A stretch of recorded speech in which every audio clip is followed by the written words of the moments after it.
Muy buenas tardes, bienvenidos al evento El futuro de las relaciones bilaterales Perú-China, evento organizado por el Centro Nacional de Planeamiento Estratégico del Perú, CEPLAN, la Universidad del Pacífico y Sino-Latam.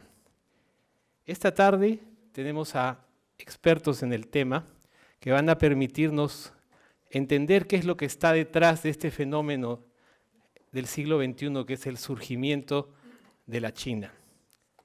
Para ese propósito, invitamos al presidente de CEPLAN, quien va a tener a bien, por favor, acompañarnos aquí adelante, y también a la señora Margaret Myers, que nos va a hablar sobre el tema de nuevas reformas en China y las implicancias para el Perú. Recibámoslo con un fuerte aplauso.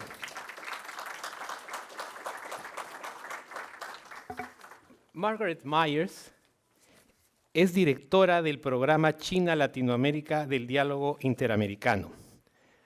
Ella nos acompaña, a pesar de haber tenido, hace unos pocos días se ha casado, pero tenemos el privilegio de tenerla acá pasando la extensión de su luna de miel entre nosotros.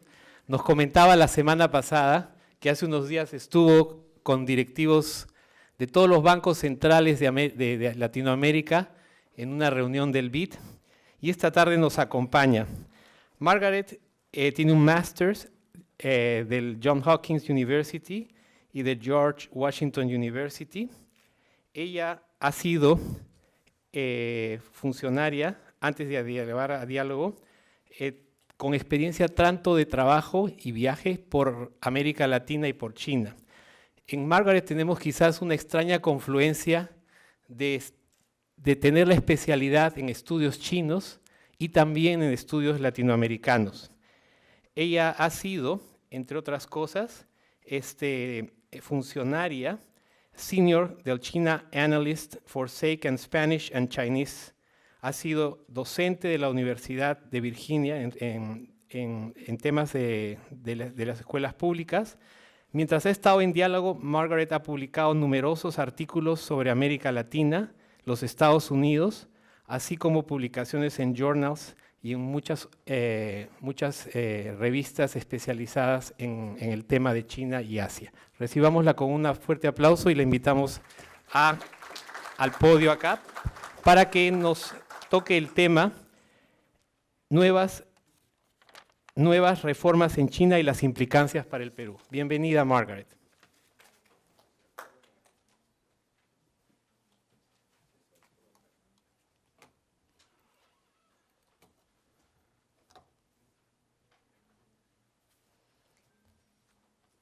Bueno, muchas gracias por la invitación. Voy a tratar de hacer la presentación en español. Disculpa, por favor, porque no siempre me comunico muy bien en el idioma, pero voy a tratar de expresar los puntos principales de esta presentación. Entonces, lo que me gustaría hacer hoy es ampliar algunos de los temas principales del informe que creo que ustedes tienen hoy, que se llama Las empresas peruanas y el surgimiento de China como gran potencia. Es una publicación de ese plan que fue publicado hace unos meses. Es muy bueno y muy completo y yo creo que describe muy bien el proceso de reforma que vemos ahora en China.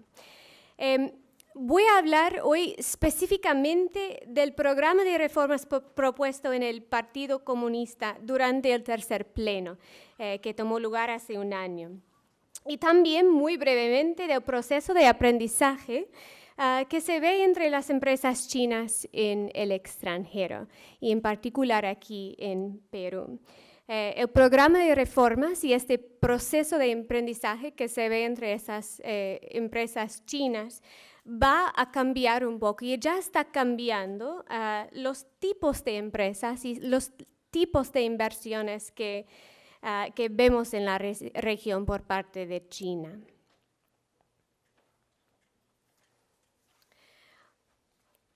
Entonces, primero el programa de reformas. Hace casi un año, el nuevo presidente Xi Jinping avanzó un nuevo programa de reformas con la intención de transformar la economía a una más avanzada y sostenible. En los Estados Unidos, por lo menos, pensamos que estas reformas son más importantes quizás y aún más grandes en escala que las reformas iniciadas por Deng Xiaoping en los años 80. Aquí se ven los 16 subtítulos del programa. Son amplias, como pueden ver. China ha propuesto un programa que foca en casi cada aspecto de la economía, de reforma agraria a promoción del Estado de Derecho, reformas fiscales en el sistema de impuestos y también durante el cuarto pleno, por lo menos, unas reformas a las instituciones gubernamentales. Estas reformas no son nuevas necesariamente. La gran parte fueron propuestos, creo, un poco interesante, irónicamente, por el Banco Mundial en coordinación con el gobierno de China hace 3 años. Otros fueron parte de planes quinquenales anteriores, hace 10 años, por ejemplo. Pero China ahora ha llegado a un punto en cual tiene que cambiar su modelo de desarrollo fundamentalmente. El retorno marginal en la inversión en capital fijo, en que China ha dependido ya por su crecimiento económico en los últimos años, está bajando. Y el futuro de la economía china y también del Partido Comunista depende entonces de este programa de reforma extensa. Si China va a crecer al 6%, que es predicho por economistas y por el gobierno de China, van a tener que reformar la economía y también el sistema de gobierno.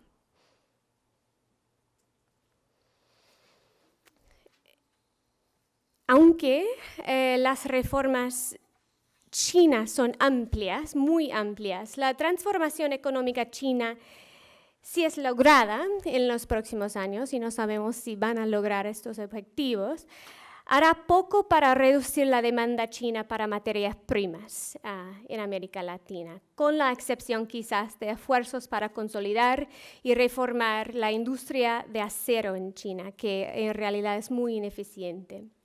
Y por esto, muchos predicen que China va a continuar a ser un socio económico muy importante para Latinoamérica en los años que vienen, por lo menos en los términos de comercio que hemos visto en los años pasados.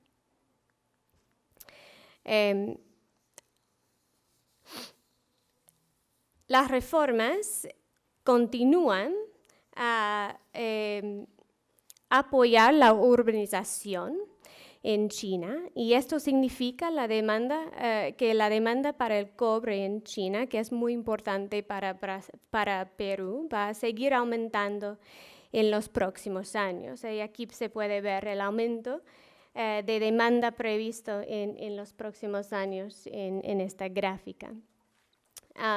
Y esto también se describe bien en el informe que ustedes tienen de ese plan.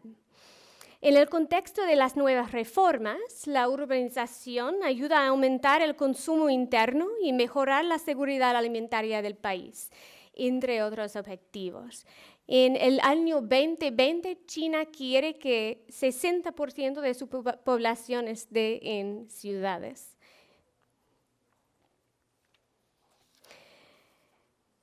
Esto envuelve entonces un proceso de aglomeración de ciudades o la conexión de grandes ciudades con redes de transporte y comunicaciones. En este mapa se ve muy claramente el plan para esta aglomeración. Y es un mapa que fue publicado como parte del plan doceno o doceno plan quinquenal hace unos años. China también va a necesitar, en 2020, dicen en el nuevo plan de urbanización, construir autopistas y ferrocarriles conectando todas las ciudades chinas con más de 200,000 personas. Y en China estas son muchas ciudades, ¿no?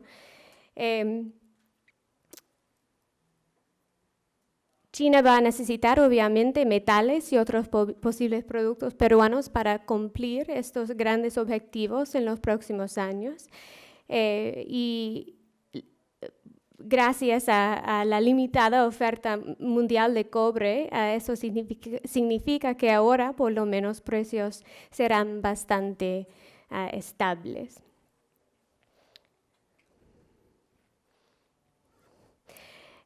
Como es indicado también en el informe que ustedes tienen, el continua expansión de la clase consumadora en China asociada con el proceso de urbanización significa más interés también en otros productos peruanos, por ejemplo, las frutas, quizás también el pisco y otros bienes y servicios que Perú tiene y está desarrollando.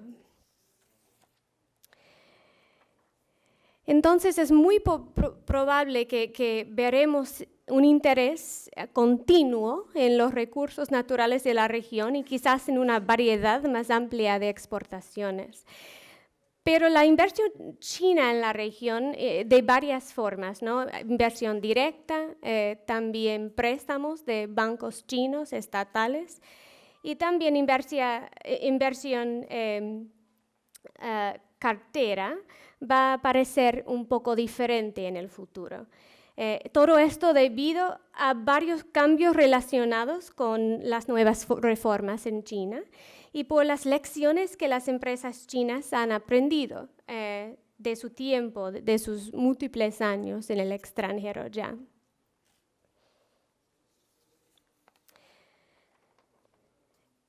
En apoyo al programa de reformas y debido a las lecciones aprendidas de 2 décadas de experiencia en el extranjero, las organizaciones responsables por el proceso going out, o salir para afuera, como el Ministerio de Comercio, el Comité Nacional de Desarrollo y otros también, the Ministry of Foreign Affairs, han introducido nuevas regulaciones y mecanismos para mejorar la experiencia de empresas chinas en el extranjero. Y esto han hecho hace solo unos meses. Después de grandes fracasos muy públicos en la inversión extranjera por empresas chinas, estas organizaciones han dicho que quieren incrementar la competitividad de empresas chinas y limitar riesgo. Y por eso han introducido nuevos mecanismos para la provisión de información, por ejemplo, índices de riesgo, nuevos sitios de Internet que se ve mucho ahora y mucha información nueva sobre el riesgo en el sitio del Ministerio de Comercio.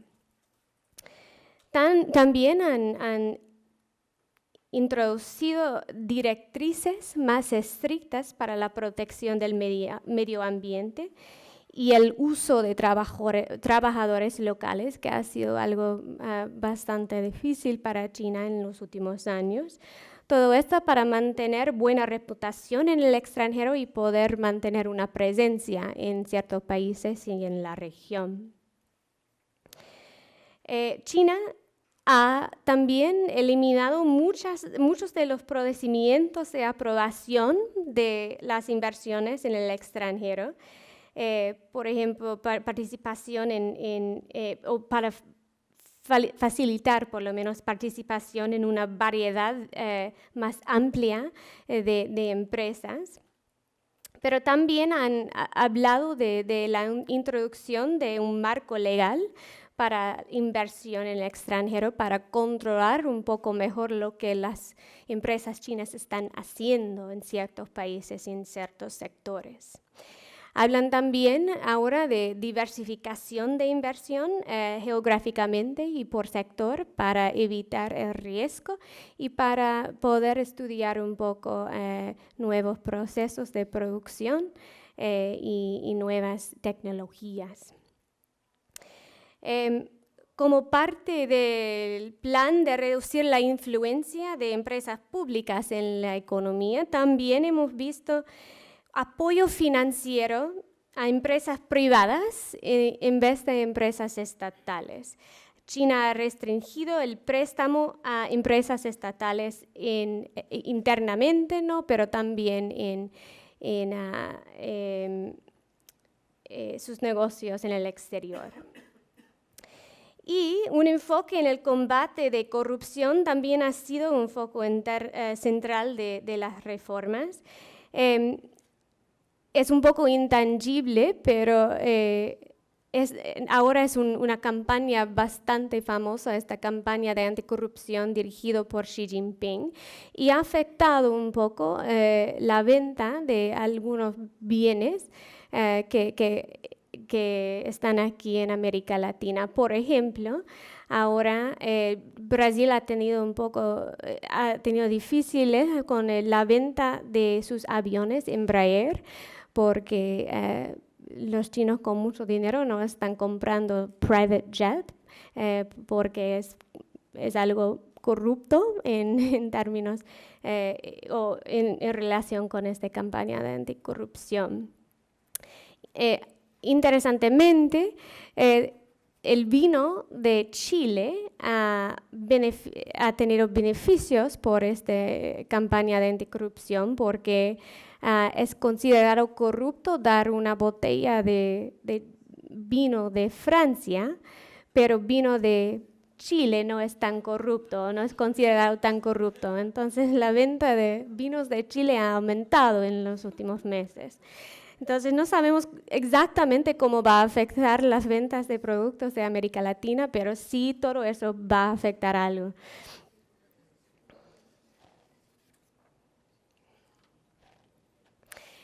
En el diálogo interamericano, donde trabajo ahora como directora del programa de China y América Latina, mantenemos un base de datos interactivo y si tienen interés pueden visitar este URL aquí para arriba.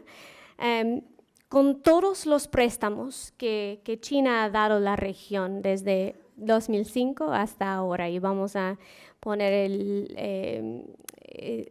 el data para el 2014, enero.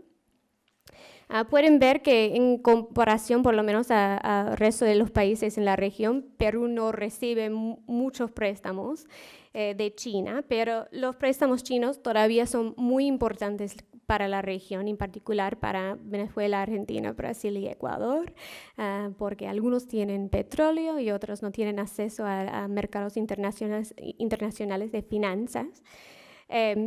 China ha dado, o vemos por esta base de datos que China ha dado más de 100.000 millones de dólares en préstamos a la región desde 2005, mucho. Y esperamos también algunos cambios en los préstamos chinos a la región como resultado de las nuevas reformas. Como dije antes, en términos financieros, China está apoyando empresas privadas en vez de empresas estatales. Entonces, esto creo que va a cambiar un poco el tipo de empresas que vemos en la región, no solo en Perú, pero en otros países también. Los bancos también están prestando mucha más atención al riesgo y hay mucho menos interés, en particular por parte de empresas petroleras, en nuevos proyectos este año en América Latina, pero también por otras partes. Han dicho que van a enfocar domésticamente o van a esperar hasta que sepan lo que está pasando con las inversiones que ya tienen. En inglés lo digo o lo llamo un wait and see mentality. El Banco de Desarrollo de China también ha dicho que va a enfocar en préstamos estratégicos. ¿Y qué significa estratégicos? Ellos dicen que son fusiones y adquisiciones, la seguridad alimentaria y la fabricación de alta calidad. En estas tres cosas van a enfocar en el extranjero, digo, en términos de préstamos para empresas chinas y otras empresas. Y probablemente las reformas financieras que vemos ahora en China para lograr la liberalización financiera afectarán la cantidad de capital que los bancos estatales tendrán que ofrecer en el futuro. Entonces, en 2015, por lo menos, creo que los préstamos o la manera en que China presta dinero va a cambiar un poco. 2014 parece un poco como 2013, pero 2015 vamos a ver algunos cambios. Es importante también entender que cambios de líderes pueden afectar lo que está pasando. Aquí tienen dos hombres. El primero es Chen Yuan, que fue presidente básicamente del Banco de China, el Banco China de Desarrollo, y ahora ha cambiado a un nuevo presidente que se llama Hu Huaibang. Chen Yuan apoyó muy fuertemente la comercialización del banco y Hu Huaibang no necesariamente va a hacer lo mismo. Entonces esto también va a afectar lo que está pasando con CDB y lo que hacen y pueden hacer en la región, si enfoquen en proyectos en China o internacionalmente. Si el BRICS reemplaza un poco lo que China, CDB ha hecho, y etcétera. Muchas preguntas sobre préstamos en particulares. Y para concluir, me gustaría enfatizar simplemente que lo que pasará en los próximos años depende del éxito de China en el alcanzamiento de su programa de reformas. Este es un gráfico publicado hace una semana por Asia Society en Nueva York. Aquí indican el perfil comercial de China en 2013, en el verde, ¿no? Pero también el perfil comercial en el año 2020 en tres escenarios distintos. Primero es escenario baseline, y eso significa que China ha logrado todas las reformas que han indicado en el tercer pleno. El hard landing, escenario hard landing, significa o implica un nivel de crecimiento de 3% del PIB. Y crisis es 1% crecimiento. Aquí vemos que en el escenario baseline hay un crecimiento en consumo interno y en importaciones. Y por la primera vez China tiene un déficit comercial en el año 2020. Pero si China no cumple los objetivos identificados en el tercer pleno, vemos un escenario hard landing o crisis. Y aquí hay una continua dependencia en las exportaciones para facilitar el crecimiento económico y un crecimiento al superávit comercial, especialmente en el escenario crisis.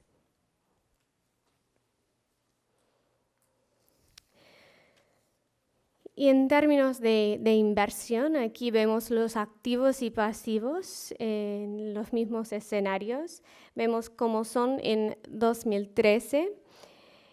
En el escenario baseline, vemos un crecimiento de 10 trillones de dólares en activos y pasivos. Esto sí, conservadoramente asumimos una liberalización de los flujos financieros transfronterizos. Y sobre todo, esta va a ser compra y venta de acciones y bonos. pero en una situación hard landing hay mucho menos confianza en el mercado chino. Y en una crisis vemos básicamente una fuga de capitales. Lo que me interesa de este gráfico es que la inversión extranjera en el extranjero va a crecer o es a una tasa muy alta en todos los escenarios, porque China está intentando usar sus reservas de divisas para crecer en estos casos. Como conclusión, yo solo diría que estas reformas están ocurriendo y evolucionando ahora mismo y no sabemos si van a ser exitosos o no. Hay gran posibilidad que podrían desestabilizar la economía o afectar la estabilidad social. Pero sea lo que sea, este proceso tendrá implicaciones tampoco muy claras para las interacciones chinas con América Latina. Y lo que he descrito son algunos de los implicaciones que hemos visto en el corto plazo y esperamos los efectos del medio y largo plazo. En el diálogo interamericano vamos a buscar o seguirlos con mucha énfasis.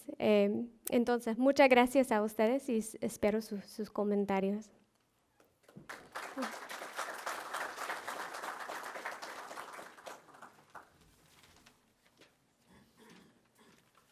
Muchas gracias, Margaret. Para mí es muy grato estar en mis dos casas, mi casa de CEPLAN durante el día y mi casa de la escuela de posgrado de esta universidad, que también fue mi alma mater. Y es para mí también un gran gusto presentarles a alguien que del mundo de las finanzas internacionales, desde hace un buen tiempo está, bueno, un año y un poco más como presidente de CEPLAN, viene a ofrecer su talento, su perspectiva global para servir a su país. Una persona que ve los ojos, ve al Perú quizás desde una posición de planeamiento, encima de todo el aparato estatal, para proyectarse al futuro. Alguien bajo cuyo liderazgo tengo el privilegio de trabajar en temas que no tienen que ver con lo inmediato, sino con el futuro del país.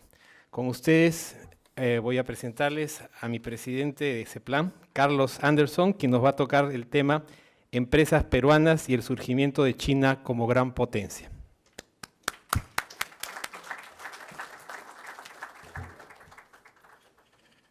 Muy buenas tardes.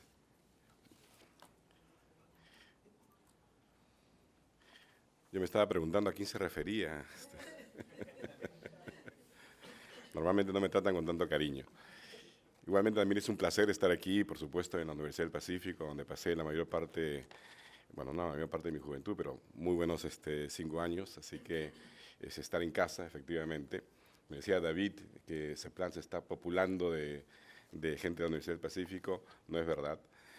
Tenemos, por supuesto, varios graduados de la Universidad del Pacífico, pero también estamos tratando de darle equilibrio, variedad, trayendo a los mejores talentos de diferentes universidades, no solamente de Lima, sino también del interior del país, porque una de las condiciones básicas justamente de una institución como el CEPLAN es tener la capacidad de mirar al país de manera integral. Y para eso es muy importante alejarnos de la visión centralista de Lima y tener ese rico sabor, digamos, del resto del país. El título de la presentación que voy a hacer, Las empresas peruanas y el surgimiento de China como gran potencia, en sí mismo creo que encierra lo sustancial de lo que voy a decir. Primero, destacar que la gran noticia de finales del siglo XX y de comienzo de esta década, de este siglo, es indudablemente el surgimiento de China. Pero no surgimiento como gran noticia, como novedad, porque China en realidad lo único que ha hecho es recuperar el sitial de privilegio que ha tenido en la economía mundial desde comienzos de la historia, ¿no? Hoy en día China es simplemente lo que fue, ¿sí?, en el contexto de la economía internacional. Esta mañana escuchaba al premio Nobel Eric Maskin hablar sobre una nueva teoría del comercio internacional, tratando de explicar por qué es que la globalización aparentemente ha causado deterioros en la desigualdad, en la equidad de la distribución del ingreso en los países emergentes. De aquí me voy corriendo porque voy a tener la oportunidad de volver a escucharlo y no sé cómo, pero hacer algunos comentarios a su presentación. Pero me venía pensando en algo que él ha dicho y me pareció muy importante, que tiene que ver con la forma como un país como el Perú se integra a la globalización. Nosotros como país no nos hemos integrado muy bien desde el punto de vista financiero. Estamos integrados, pero digamos que la integración no es demasiado sofisticada. No tenemos mercados de derivados, etcétera, y quizás eso ha sido una especie de escudo protector ante las crisis generalizadas que ha vivido el resto del mundo. Desde el punto de vista del comercio de bienes y servicios, sí que estamos muy bien integrados, como vamos a ver ahora en un momento. Pero en lo que se refiere a un nuevo tipo de integración que viene de la mano de esta nueva ola de globalización, que tiene que ver con la forma como se produce, porque hay una nueva forma de producir en el mundo que implica la colaboración de muchas empresas en diferentes países. Allí sí que estamos nosotros todavía bastante ausentes. Y esto, no sé qué pasó, ¿soy yo? Bueno, y esa es una de las tareas fundamentales que tenemos y justamente por eso queríamos capturar, porque evidentemente el Perú ha crecido de la mano del crecimiento chino, de la mano de la demanda por materias primas que nosotros producimos, pero como acabamos de escuchar, la naturaleza del crecimiento chino va a cambiar en los próximos años.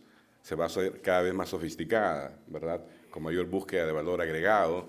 Y allí nosotros los peruanos también tenemos una oportunidad, creemos, de engarzarnos con estas cadenas de valor superior. Ese es el gran reto que tenemos como país, porque implica tener una serie de cosas que hoy día no tenemos, como capital humano de primera, infraestructura que también ayude a la producción y a la creación de valor. Hablemos un poquito del desafío de esta transformación para el desarrollo. Como decía, la gran noticia ha sido China. Y no solamente porque implica pues, crecer rápidamente, y hoy en día China significa el 15% del PBI mundial, y según el modelo que nosotros utilizamos en CEPLAN, que es el modelo del International Futures, hacia el año 2030 significará un cuarto de la economía mundial y al 2050 casi un tercio de la economía mundial. China es el país inevitable para el Perú.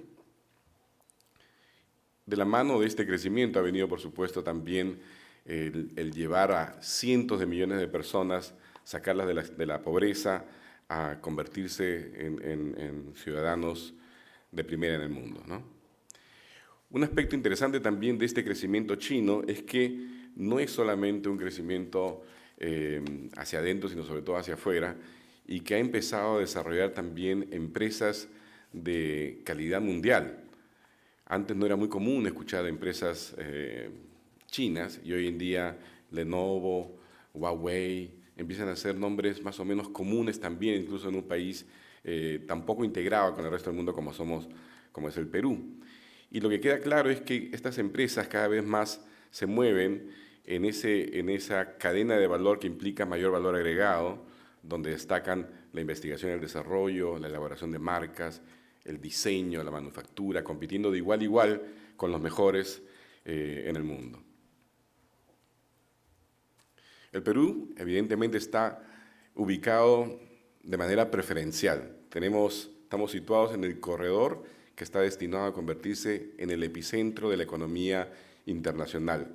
Durante el siglo XX, la mayor parte de la actividad económica fundamental se dio en Occidente. Este siglo es el siglo de China, sin ninguna duda, es el siglo del Pacífico y nosotros tenemos la suerte de estar allí conectados incluso con esta alianza del Pacífico, con Colombia, con Chile, con México, que nuevamente, bien aprovechado, pueden significar el instrumento principal de transformación de nuestra economía y de nuestra sociedad.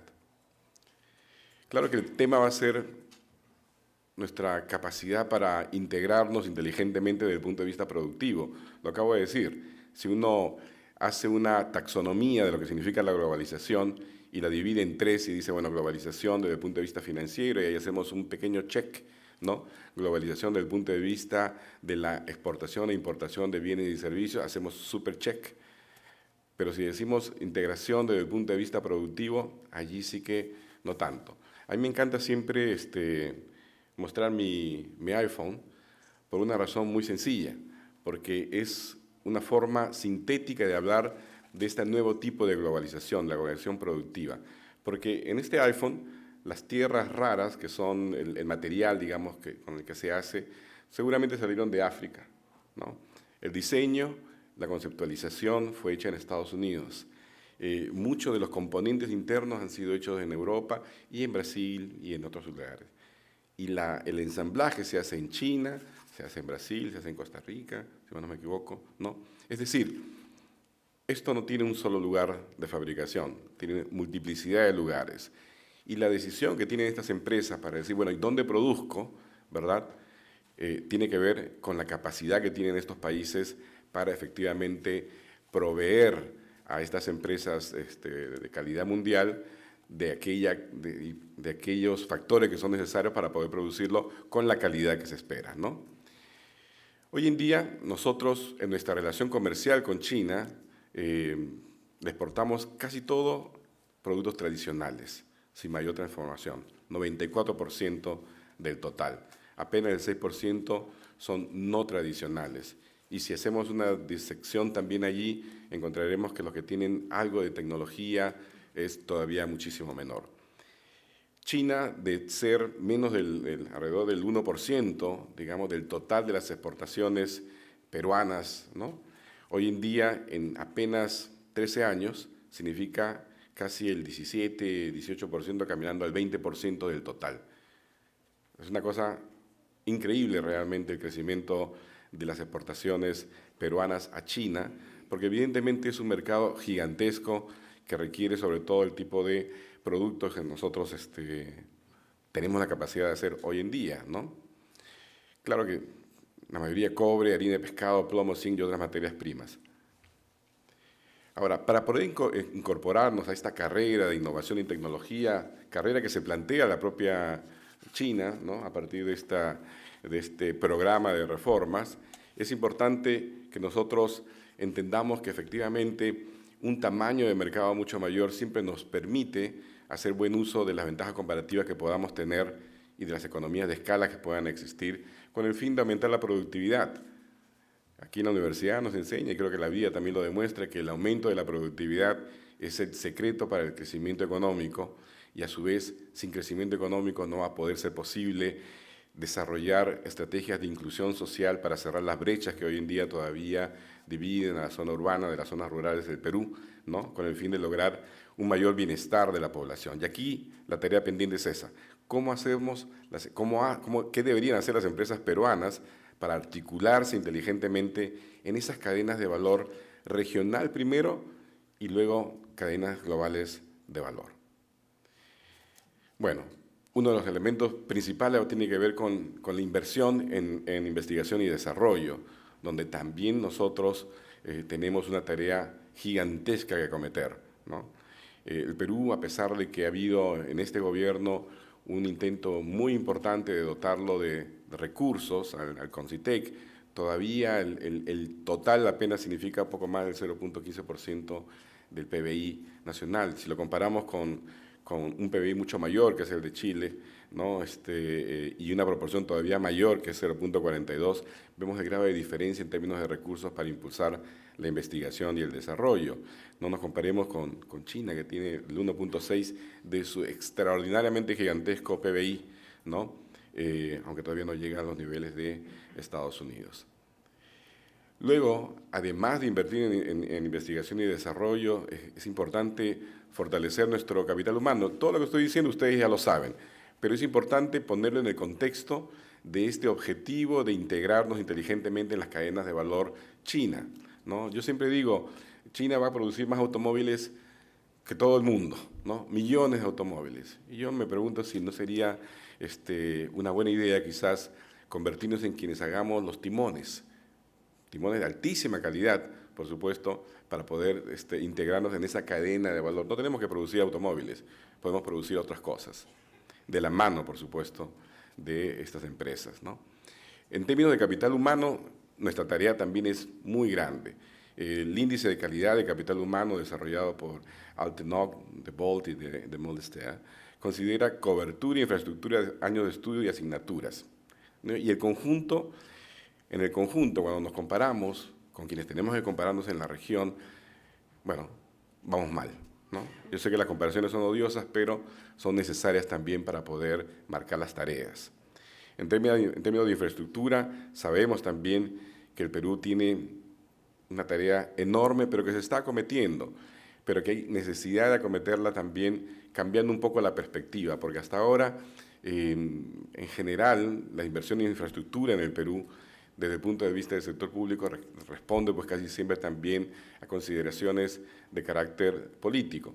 Y desde el sector privado responde a un oportunismo que está allí presente porque falta un verdadero plan nacional de infraestructura, tarea a la que a propósito del CEPLAN se está encaminando para que en los próximos 2 años, trabajando de la mano del sector privado, podamos armar un plan de infraestructura como los que tienen Singapur, Gran Bretaña, China, etc. De manera que desde el punto de vista de las necesidades del país, del tipo de puertos, las carreteras, etcétera, esto puede hacerse con un sentido estratégico y no de carácter oportunista. Es cierto que nosotros tenemos un tratado de libre comercio, ¿no? Aquí tenemos al viceministro justamente, que ha sido uno de los actores fundamentales en lograr ese tratado, pero un tratado de libre comercio es apenas un instrumento que tiene que ser utilizado inteligentemente por las empresas peruanas para poder sacarle provecho y avanzar en esta integración, en aprovechar este mercado gigantesco, ¿no? Pero para ello, como nosotros aprendimos en un foro que organizamos, es importante tomar en cuenta algunas cosas que parecen sencillas, pero que son muy importantes. Aquí nos acaban de dar, por supuesto, Margaret, un ejemplo muy interesante, ¿no?, acerca del vino, ¿no? ¿Quién diría que una cosa tan sencilla puede significar una oportunidad gigantesca para el vino chileno, ¿no? De igual manera, las uvas, por ejemplo, peruanas, al principio llegaban, pero nadie le daba bola, hasta que entendieron que el color rojo es muy importante en China, ¿no? Y el dragón es un ser mítico muy importante en la cultura china, y las uvas llamadas Red Dragon, dragón rojo, se han disparado, ¿no? Entonces, los aspectos culturales son muy importantes a la hora de ir a vender a estos mercados, ¿no? Entonces, conocer las características de los mercados chinos es fundamental, integrar el comercio con el planeamiento estratégico también, afianzar las alianzas estratégicas regionales e internacionales, buscar construir a partir, por ejemplo, del Tratado de Libre Comercio que tenemos. Comentaba justamente que yo he visto un poco con envidia, pero envidia sana, ¿no? Por ejemplo, en Chile, cómo a partir del Tratado de Libre Comercio que tienen con Chile, se han desarrollado otros acuerdos, digamos, posteriores, específicos, uno de ellos para asegurar una inversión de $1.000 millones en Tarapacá, en pleno desierto, para hacer paneles solares, ¿no? Y todo esto por una empresa privada china, ¿no? Ese es el tipo de cosas que nosotros tenemos que empezar a impulsar también. Y propiciar la mejora institucional y las inversiones en infraestructura y capital humano. Hasta aquí lo que queríamos presentarles muy brevemente. Creo que dentro de un rato vamos a obtener la oportunidad de conversar más animadamente, pero la tarea está allí. China tiene que ser vista como la gran oportunidad del Perú para dar saltos, ¿no?, transformacionales al crecimiento y al desarrollo del país. Muchísimas gracias.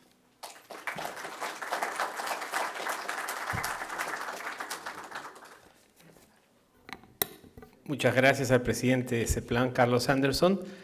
Y a continuación los invitamos a pasar al coffee break.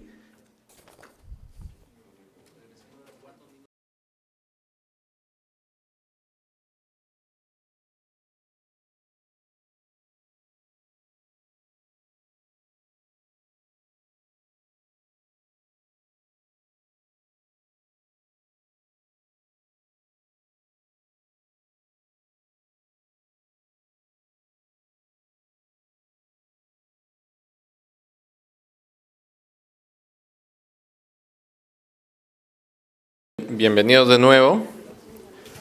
Mi nombre es Freddy Vargas, soy director nacional de Prospectiva y Estudios Estratégicos de CEPLAN y tengo el agrado de poder iniciar esta segunda parte del evento que consiste en un panel y ronda de preguntas que vamos a tener, en el cual va a estar encabezado por el doctor Ángel Pérez, que es nuestro moderador, que es el director del Centro Perú-China de la Universidad del Pacífico, y en el cual tenemos el honor de tener a tres panelistas muy buenos. El primero, señor Edgar Vázquez, que es el viceministro de Comercio Exterior, que nos acompaña de MINCETUR, el señor José Sam, que es el presidente de SAMCOR, adicionalmente de representante del patronato de la Universidad del Pacífico, y la doctora Rosario Santagadea, investigadora principal de la universidad y coordinadora del área de Economía, Negocios y Relaciones Internacionales de la Universidad del Pacífico, quienes nos van a acompañar junto con la doctora Margaret Myers, que ya hizo su exposición en la primera parte. Dejo en la palabra a Ángel. Gracias. Vamos a empezar este diálogo primero con comentarios libres suscitados por las palabras que hemos escuchado, las palabras de Margaret Myers y de Carlos Anderson. Vamos a empezar con Charo Santagadea de la Universidad del Pacífico y luego seguiremos con José Sam y el viceministro Edgar Vázquez.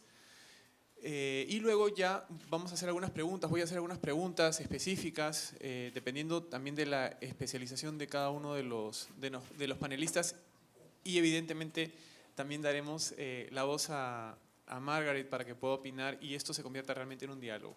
Entonces vamos a escuchar primero a Charo. Bienvenida. Gracias, Ángel, muchas gracias. Muy buenas tardes con todos.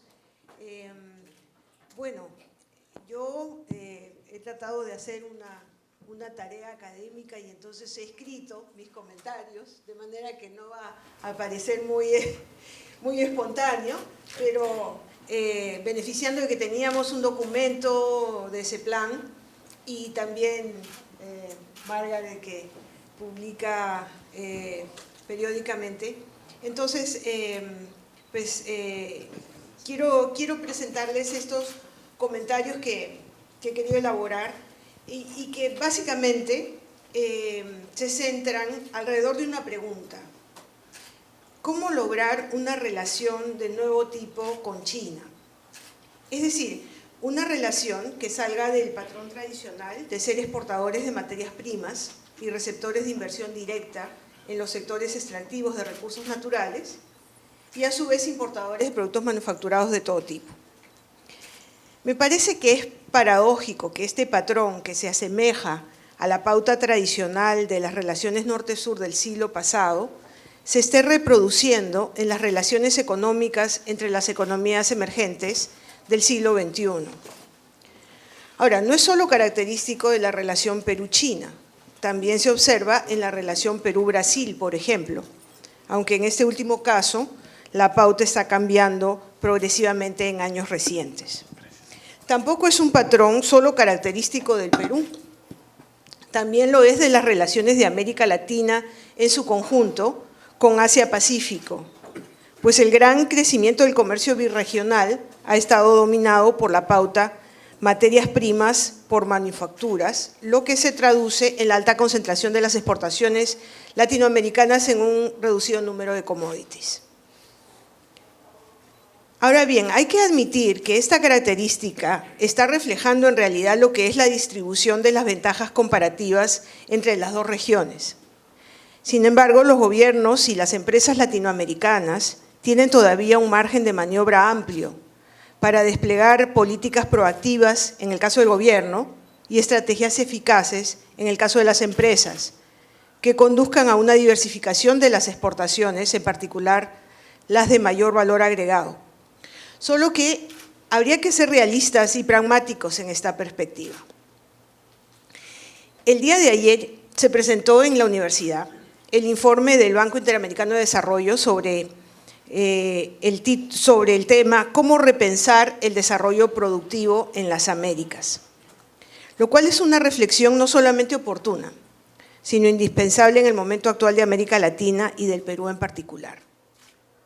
Al consenso de que es indispensable el mantenimiento de las políticas macroeconómicas sanas que se han venido aplicando en las 2 últimas décadas, se une ahora la necesidad de llevar a cabo una nueva generación de reformas donde se incluyen políticas activas de desarrollo, no solo industrial o manufacturero, sino más ampliamente desarrollo productivo, abarcando un amplio número de sectores.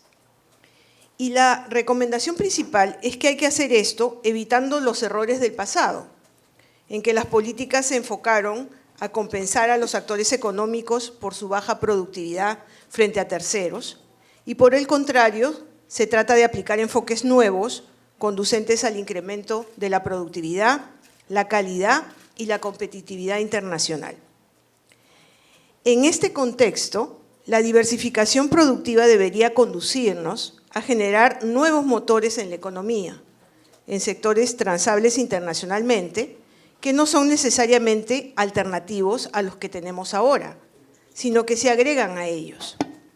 Y este punto me parece muy importante porque no se trata de subestimar el aporte de la minería al desarrollo nacional, sino de complementar la cartera de la exportación minera con otros rubros, a la vez que buscamos escalar en la cadena de valor de la minería y ampliar sus encadenamientos con el resto del aparato productivo. En este sentido, y para volver a la relación Perú-China, en el contexto de la relación Perú-Asia-Pacífico, un rubro de potencial, además de aquellos de más alto contenido tecnológico como los señalados por CEPLAN, me parece que es el sector de alimentos. Parece interesante mencionar algunos conceptos que ha venido manejando la Asociación de Gremios de Productores Agrarios del Perú, cuya dirección ejecutiva sostiene que las frutas y hortalizas frescas representan el puntal de una agricultura peruana moderna porque se producen con tecnología, bajo una gerencia eficiente y dando empleo a mucha gente joven. Por estos productos se paga mucho más en los mercados internacionales, dado su carácter premium. El incentivo entonces es claro y está constituido por mejores precios y reconocimientos internacionales. En esta línea, examinando las cifras de exportación no tradicional del Perú a China, ya encontramos, por ejemplo, como se ha señalado, las uvas frescas peruanas. Y aunque representan solo 45 millones de dólares de exportación en 2013, son el segundo producto de toda la exportación no tradicional del Perú a ese mercado. Obviamente no es fácil hacer este tipo de exportaciones porque hay barreras no arancelarias que sobrepasar muy importantes del tipo sanitario o fitosanitario, pero hay un camino a seguir. Así, por ejemplo, uno de los acuerdos suscritos en el marco de la Asociación Estratégica Integral del Perú con China, tras 5 años de negociaciones, ha sido el protocolo fitosanitario para la exportación del espárrago peruano al mercado chino. Los siguientes objetivos podrían ser la palta, los arándanos, la quinoa. También en esta perspectiva es bueno mencionar otro de los acuerdos establecidos en el marco de la Asociación Estratégica Integral entre Perú y China, que tiene que ver con el establecimiento de un centro de investigación tecnológica en agricultura. Así, el Perú obtuvo la primera de las 6 sedes ofrecidas por China a América Latina para establecer un centro de este tipo orientado a los granos andinos, con énfasis en el mayor aprovechamiento de las propiedades nutritivas de la quinoa. Se sabe también que hay interés mutuo en desarrollar la biotecnología y la metalmecánica entre ambos países. Por tanto, la transferencia de ciencia y tecnología para el desarrollo de determinados sectores en el Perú debiera ser un objetivo clave de una relación de nuevo tipo con China. Otro punto que quisiera resaltar en estos comentarios es el concepto integral en la asociación estratégica. ¿Qué sentido hay que dar a esta palabra integral? Sabemos que la relación Perú-China ha pasado de un convenio básico de cooperación económica y técnica suscrito en 1998 a una asociación estratégica en 2007-2008, que dio paso a la firma del Tratado de Libre Comercio en 2009 el cual entró en vigor en 2010, y finalmente la elevación del nivel de relaciones a la llamada Asociación Estratégica Integral en abril del 2013, una denominación que solo tienen pocos países en América Latina. Pensaría que sería interesante hacer un análisis comparativo de cómo ha evolucionado la relación de China con México y Brasil en el marco de sus respectivas asociaciones estratégicas integrales, como una referencia para sacar lecciones aprendidas que puedan ser útiles para la relación Perú-China, aunque reconociendo, por supuesto, que cada caso nacional tiene su especificidad. En principio, la Asociación Estratégica Integral es una relación que va mucho más allá del comercio e implica una cooperación intensificada en todos los ámbitos de la relación bilateral. Supone igualmente un compromiso de largo plazo y eso es importante como horizonte para proyectar estrategias públicas y privadas de comercio, inversión directa, cooperación, que perduren en el tiempo. Pero el verdadero reto me parece que es salir de una multiplicidad de intervenciones dispersas en distintos sectores para tratar de lograr coherencia de conjunto y sinergia entre lo que se hace con China en distintos campos de la relación bilateral, cuando menos de la relación económica. De lo contrario, puede haber muchos esfuerzos, pero no realmente un resultado contundente o una relación de nuevo tipo, que es lo que queremos construir.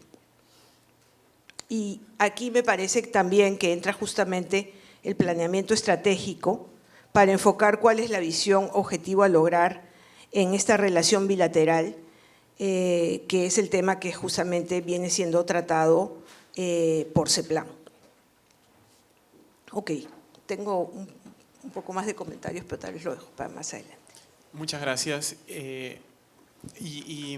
Bueno, ahora le damos el micrófono a José Sam, que es el presidente de Sam Corp, miembro del patronato también de esta casa de estudios y que estuvo muy de cerca en la génesis del Centro de Estudios Perú-China, para que nos hable de sus ideas después de haber escuchado a Margaret y Carlos, y bueno, ahora también a Charo.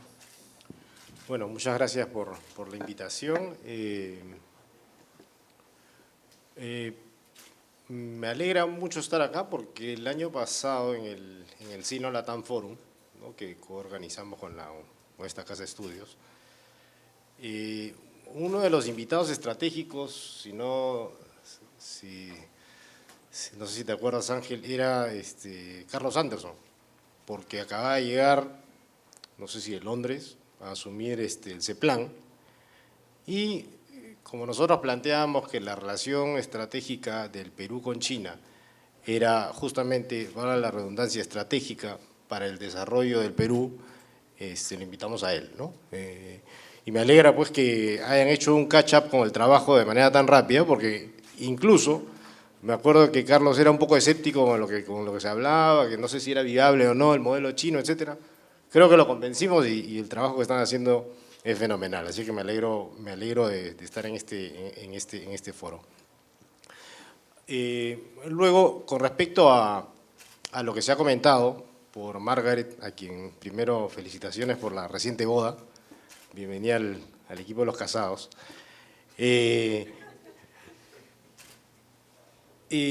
Me parece muy interesante lo planteado por Margaret Myers, porque es una síntesis muy importante de las reformas en China, no solamente que se han anunciado, sino que se tienen que dar, ¿no?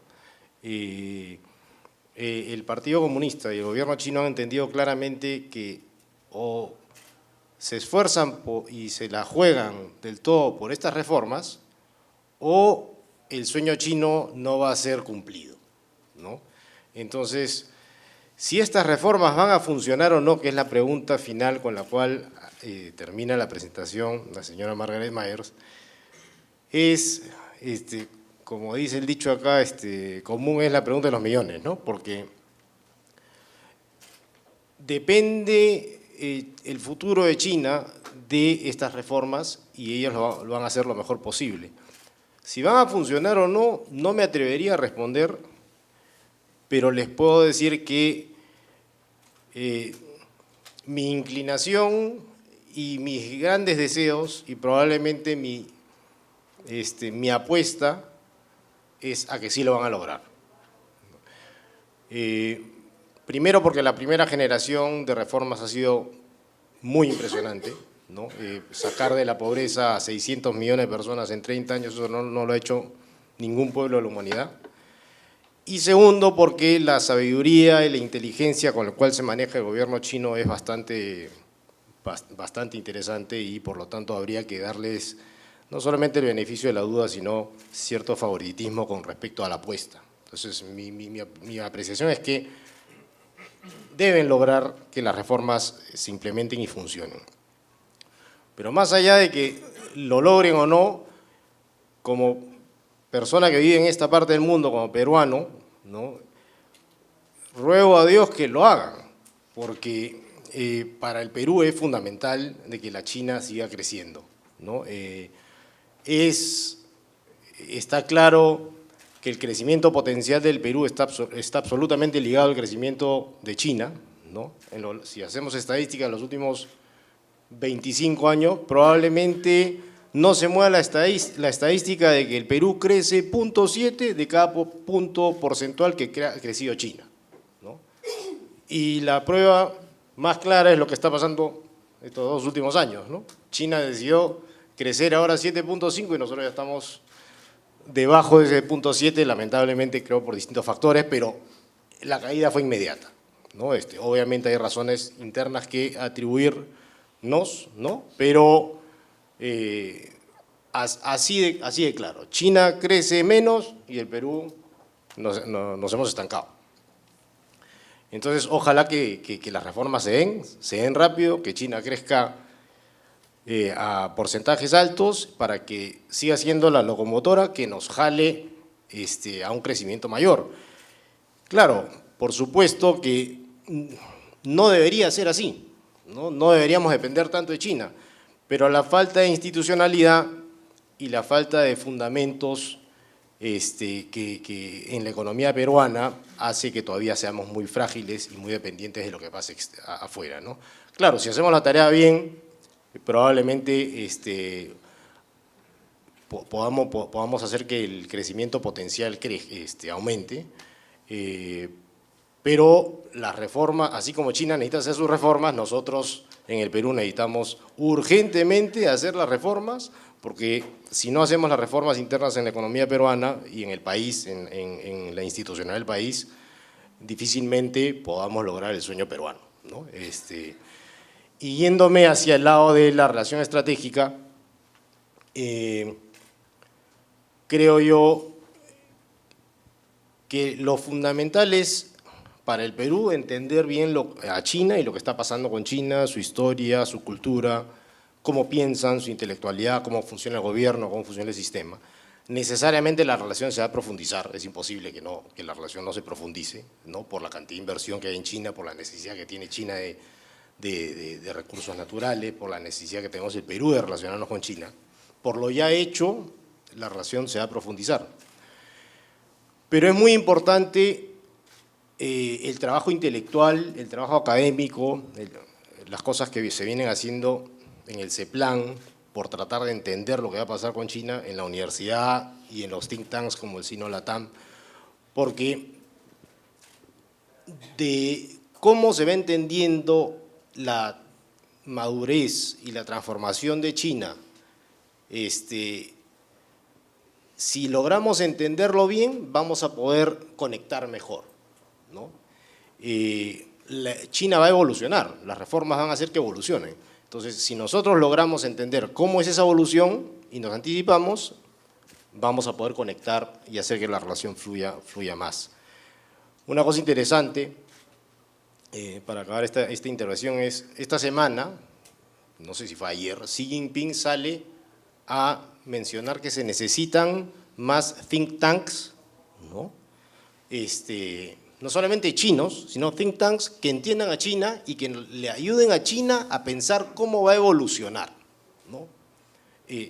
Justamente también para ver cómo es la mejor manera de que evolucione el Partido Comunista, el gobierno chino, para cumplir estas reformas y por ende continuar el desarrollo.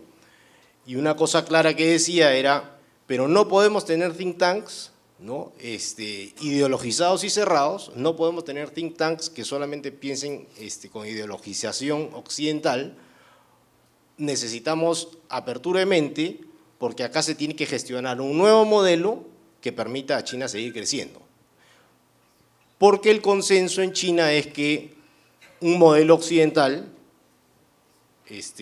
aplicado en China no funcionaría, ¿no? Trabaría el desarrollo y el sueño chino. Entonces, me parece, más allá de los temas puntuales donde podemos hablar en qué áreas se puede profundizar la relación estratégica, como concepto es fundamental que se comprenda a China y se pueda desarrollar una estrategia al respecto, ¿no? Y por eso felicito a CEPLAN, que está con el tema bastante claro.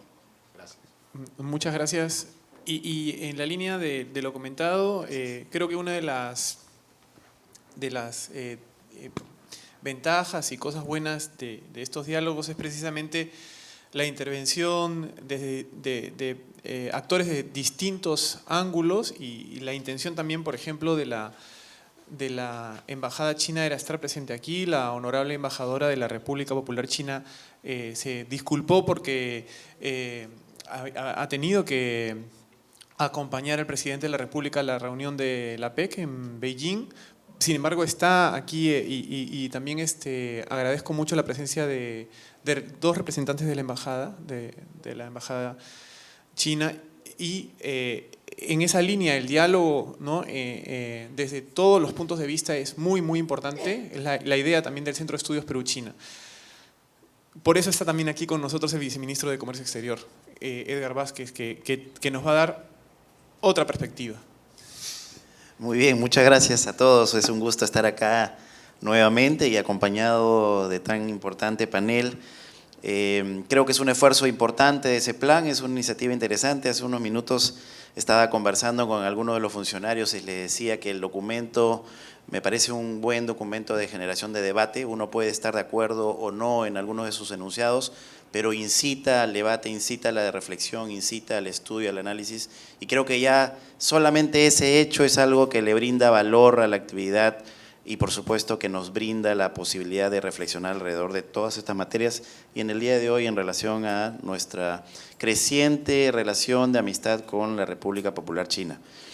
Se ha mencionado mucho aquí la relevancia de China como socio estratégico del Perú y por supuesto, dadas las perspectivas de crecimiento y dadas las distintas proyecciones que existen a nivel internacional respecto a lo que se espera de China de aquí a 30 o 50 años. Sin embargo, reconociendo esa relación de preferencia estratégica que tenemos con China, también hay que reflexionar respecto a una necesidad y dado que la palabra está de moda, diversificar nuestra asociación estratégica con varias economías en el mundo. Es decir, el asunto de depender de una sola economía es un asunto sumamente riesgoso y ejemplos hay muchos en el mundo, ¿no? México en su dependencia con Estados Unidos extrema, los países africanos en su dependencia con la Unión Europea extrema, entre otras. El Perú lo que ha venido siguiendo es una estrategia de diversificación de sus asociaciones estratégicas. Por eso en estos momentos tenemos una cantidad importante de acuerdos de libre comercio, de acuerdos de asociación estratégica y de acuerdos de alcance parcial que nos relacionan con alrededor de 52 economías en el mundo. Teniendo a China, por supuesto, como una de las más importantes, a Estados Unidos, a la Unión Europea, a Japón, a Corea, entre otros. Pero no perdamos de perspectiva de que si bien China es sumamente importante en el escenario internacional y muy importante, por supuesto, para el desarrollo de las economías latinoamericanas y para el Perú debe mantener la estrategia de seguir diversificando sus asociaciones estratégicas, que es lo que nos ha venido permitiendo, si nosotros hacemos un análisis de retrospectiva, es lo que nos ha venido permitiendo superar de una manera apropiada diversas crisis comerciales que han venido ocurriendo a nivel internacional. Cuando cae el mercado americano nos hemos refugiado en los mercados asiáticos. Cuando han caído los mercados asiáticos nos hemos refugiado en otros mercados. Eso ha permitido que el comercio exterior peruano, si bien no sea inmune a diversos shocks de oferta y de demanda internacional, pues estos impactos se hayan, digamos, aminorado en algunas circunstancias. La economía, en materia de la relación entre el Producto Bruto Interno de un país y su comercio internacional, señala con bastante claridad que lo más relevante en cuanto al comercio internacional es la evolución del producto de sus socios. Es decir, dependiendo de cómo evoluciona el Producto Bruto Interno, el crecimiento de tus principales socios, eso marca principalmente tu tendencia de crecimiento a largo plazo. Los shocks de corto plazo de commodities como el que estamos viviendo no tienen un impacto importante en la tendencia de largo plazo, sino como son shocks de corto plazo, aminoran y a veces en algunos casos generan cierta desazón y duda respecto al camino que hay que seguir. Ahí es muy importante tener claridad respecto a lo que como línea de trabajo tenemos que tener los países y tratar de hacer el análisis adecuado para evitar caer en medidas que luego más bien nos desvíen del camino correcto que se ha venido siguiendo. La evolución de China va a seguir siendo positiva. Aquí el debate no está en el sentido de que si China va a crecer o no va a crecer. Aquí el debate está en si es que va a poder mantener el ritmo de crecimiento tan dinámico que ha venido siguiendo.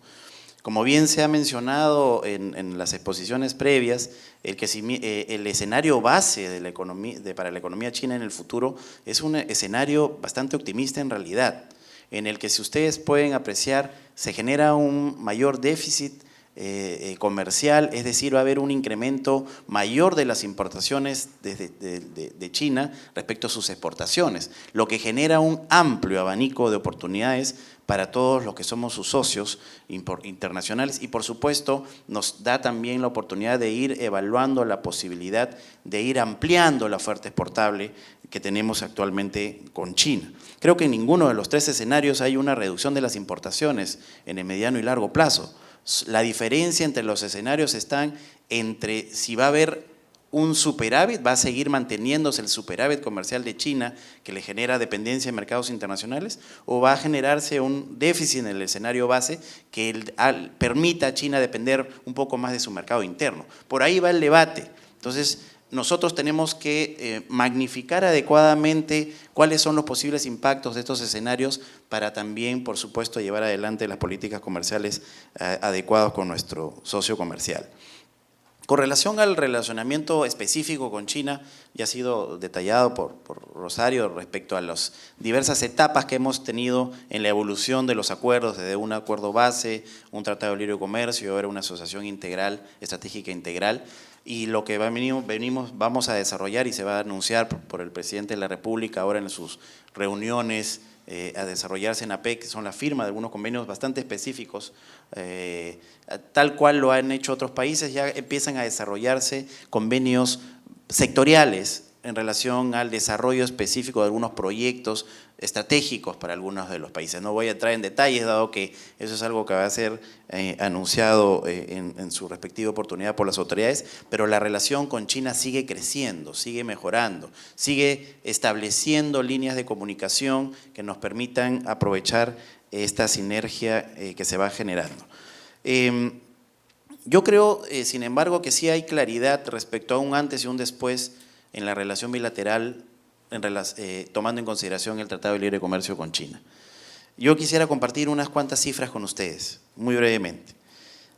Entre enero y septiembre de este año, nuestras exportaciones totales están cayendo 11%. Las exportaciones totales a China están cayendo 1.5%. Si hablamos de, entre comillas, exportaciones con valor agregado, las que nosotros denominamos exportaciones no tradicionales en las estadísticas, las exportaciones no tradicionales totales al mundo están creciendo 7%, mientras que nuestras exportaciones no tradicionales a China entre enero y septiembre han crecido en 27.3%. ¿Por qué comparto estas cifras con ustedes? Los tratados de libre comercio no son necesarios para la venta de commodities. Es más, no aportan, aportan cero en relación a la reducción de aranceles o trabas arancelarias para los commodities. Los commodities se transan a nivel internacional en los mercados. No hay nada que hacer a través de los tratados de libre comercio para los commodities, más allá de asegurar sí condiciones apropiadas para el arribo de inversiones. Y en el arribo de inversiones, ante escenarios de recesión internacional, pues países como el Perú pues se ven resentidos en el arribo de las mismas. Yo les menciono, en el 2004 nosotros exportábamos a nivel de partidas arancelarias a China 240 líneas arancelarias. Actualmente estamos exportando más de 320 líneas arancelarias. Cada línea arancelaria puede tener desde 4 a más tipos de productos. Es decir, se ha venido ampliando la canasta de productos que estamos exportando de la China. En número de empresas, antes se exportaban empresas que exportaban menos de $1 millón, para estar hablando de pequeña y mediana empresa exportadora. Solamente teníamos alrededor de 170 empresas que exportaban a China. Actualmente tenemos cerca de 400 empresas que ya exportan a China, tomando en consideración pequeña y mediana empresa. La gran empresa, por supuesto, pues la que lleva los miles de millones de minerales, esos números no crecen mucho porque son pocas. Pero hay una clara evidencia de que va aumentando. Entonces yo a lo que invito siempre en estos casos a pensar es cuando se utiliza esta palabra famosa de que nuestras exportaciones no están diversificadas o no se diversifican o son de bajo valor agregado, invito siempre a tratar de reflexionar un poco más respecto a lo que está ocurriendo. Y lo que está ocurriendo es que estamos exportando cada vez más productos con valor agregado. El reto es diversificar más lo que estamos haciendo. Pero el problema que estamos teniendo con estas exportaciones es la escala, el número. Por ejemplo, a la India le estamos exportando cámaras hiperbáricas.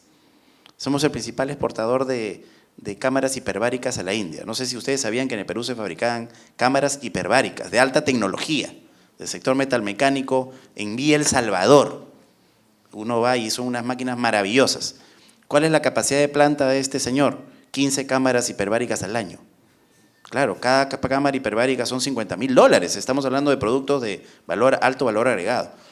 Entonces uno cuando ve la estadística dice, claro, estamos exportando $1.000 millones en productos no tradicionales versus los 6.000 de los productos tradicionales. Entonces, en términos relativos uno ve poco.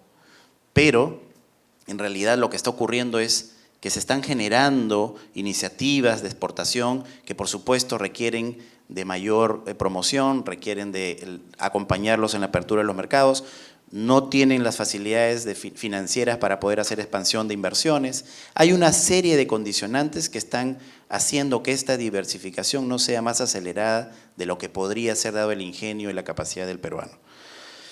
Y en ese sentido es muy importante lo que Carlos mencionó en su exposición respecto a que la nueva tendencia en el comercio internacional no es a tratar de hacer todo en un país, de ser todista, no es tratar de suplantar importaciones como algunos de nuestros socios están intentando volver a hacer, estamos retrocediendo épocas de los 70 y los 60.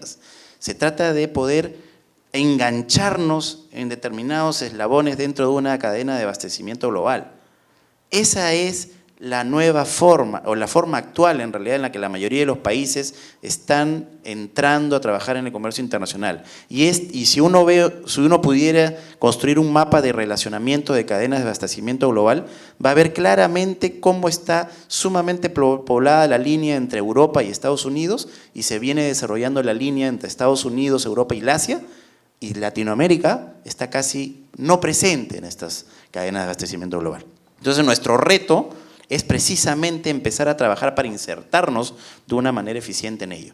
Y lo que estamos haciendo es, la ministra Silva acaba de regresar de Malasia, de la reunión de la OCDE, precisamente sobre cadenas de abastecimiento global, y puedo compartir con ustedes, porque no es ninguna indiscreción, que el Perú, a través del Ministerio de Comercio, ya va a ser ahora miembro de esta iniciativa de cadenas de abastecimiento global de la OSD, dentro del esfuerzo macro que está liderando la presidencia del Consejo de Ministros y el MEF para poder ser miembros de la OCDE en el 2021 como objetivo. Entonces estamos trabajando en ello, a nivel de APEC también estamos desarrollando iniciativas y en el Ministerio de Comercio estamos buscando que adecuar nuestra estructura y nuestra planificación para que sea nuestro nuevo derrotero de trabajo la posibilidad de lograr la internacionalización de las empresas peruanas a través de una estrategia de anclaje a eslabones dentro de una cadena de abastecimiento global. Otro enunciado muy importante que dijo Carlos fue algo que comparto 100% y casi siempre está en debate porque la mayoría de las personas cree que un tratado de libre comercio es una, no sé, una entelequia milagrosa que nos va a llevar al desarrollo y que va a permitir que nuestras exportaciones crezcan indiscriminadamente. Y no es así. Un tratado de libre comercio es un instrumento que desde los gobiernos de los socios ponemos a disposición del sector privado para que sea aprovechado. Y está en nuestra responsabilidad hacer la promoción, difundirlo, apoyarlos, promover sus productos en los mercados internacionales, pero al final los que lo utilizan o lo aprovechan son los empresarios. Y si un empresario exporta a un país no solicitando en la casilla respectiva del trámite, quiero aplicar al beneficio arancelario del TLC, si no lo hace por otro sistema, entonces en realidad hay un desconocimiento, hay un desaprovechamiento y por supuesto al final se achaca que el TLC no funciona, cuando el TLC simplemente es un instrumento más que se pone a consideración. Yo no quiero extenderme más en aras de poder generar un poco más de conversación, pero quiero redondear la idea señalando que, por supuesto que China es un actor fundamental para el Perú, es un socio estratégico, que la relación va a seguir creciendo en magnitud y en dinámica. Sin embargo, la estrategia del Perú también es una estrategia de diversificación de la asociación estratégica que tenemos, es una estrategia de seguir ampliando la diversificación de nuestra oferta, es una estrategia de entrar a la nueva dinámica del comercio internacional a través de nuestra participación en las cadenas de valor global. Gracias. Muchas gracias, Edgar. Bueno, el papel del moderador es moderar, pero también motivar, ¿no? Y aquí la idea es motivar el diálogo y lo que comentaba el viceministro acerca de las estrategias comerciales que las estrategias no deben particularizarse y que nuestros socios no son solamente los chinos, es un factor importante y estando Margaret aquí quería que comentara también cómo ve los Estados Unidos de Norteamérica esta dimensión del comercio del Perú, de Latinoamérica con la China, desde la perspectiva americana, ¿no? Y además, curiosamente, también, bueno, en esa línea, no solamente del comercio, sino pienso que mesas como estas son muy interesantes porque están vinculadas 3 culturas en donde los idiomas, por ejemplo, aquí, tanto en Latinoamérica, en los Estados Unidos y en la China, estamos hablando de lenguas que son muy, muy potentes en el mundo, ¿no? Probablemente hablamos del español, del mandarín y del inglés como 3 de las lenguas más poderosas en términos también comerciales, y quería también lanzar esa idea para escuchar a Margaret, escuchar la opinión que tiene sobre esta perspectiva desde los Estados Unidos y el tema cultural y del idioma.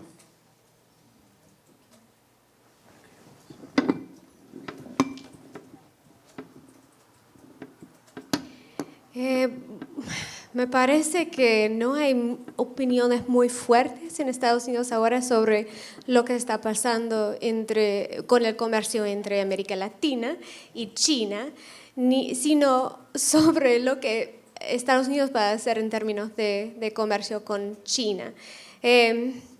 Hay mucho, aunque también hay una visión positiva sobre esas reformas.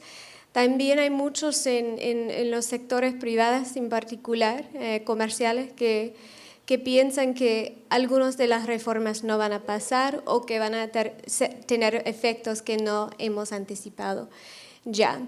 Y me gustaría compartir algo que un oficial del Ministerio de Comercio de China contó a un representante de los Estados Unidos hace unas semanas dijo, bueno, ustedes han empujado, ustedes y el Banco Mundial y otras organizaciones multilaterales han empujado a China a adoptar estas reformas.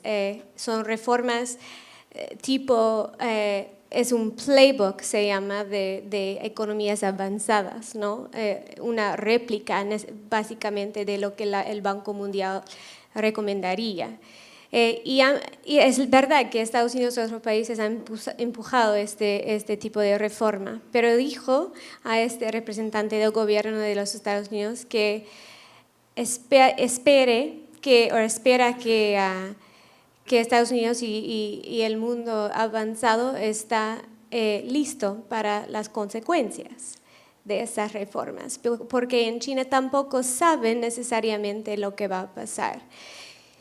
Hay optimistas porque el nuevo presidente Xi Jinping es muy poderoso.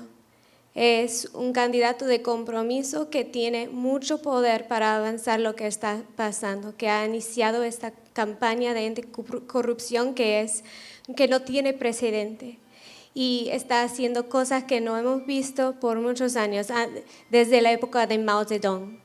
Entonces, si puede pasar, va a pasar con Xi Jinping. Hu Jintao, el presidente anterior, no podía hacerlo, aunque trató de hacerlo. Pero ahora estamos pensando en Estados Unidos de los varios escenarios y cómo vamos a relacionarnos con China en los varios escenarios que fueron mostrados antes en mi presentación. Si cumplen, si logran los objetivos, va a ser un caso, pero si no, va a ser algo completamente diferente, como hemos dicho, no solo para Perú y América Latina, pero también para los Estados Unidos.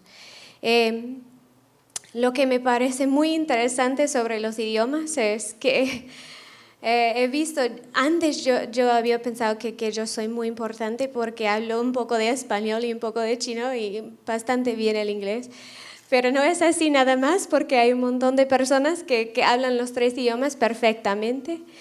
Incluso mis pasantes que trabajan en el diálogo interamericano también han viajado por toda la región, por toda América Latina y han estudiado en universidades muy buenas en Estados Unidos y en otros lugares. Y yo diría que en una década, quizás 2 décadas, la relación va a cambiar completamente. ¿Por qué?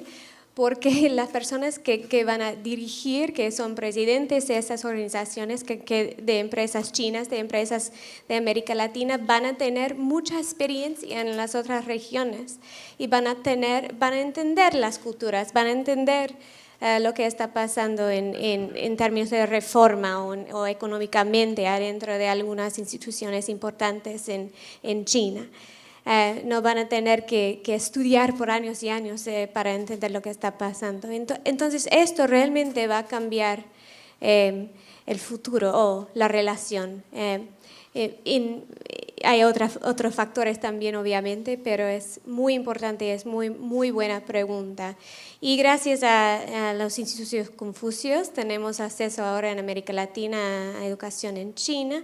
Hay más que necesitan hacer las instituciones aquí, creo, incluso en los Estados Unidos. Y en China hay un montón de estudiantes, en particular en las grandes universidades en Beijing, Shanghai y otros lugares que están estudiando español y portugués y que saben muy bien a dónde quieren ir en la región para trabajar y qué tipo de trabajo quieren seguir. Muchas gracias. Y ahora voy a pedirle disculpas a Rosario porque voy a hacerle la pregunta a José.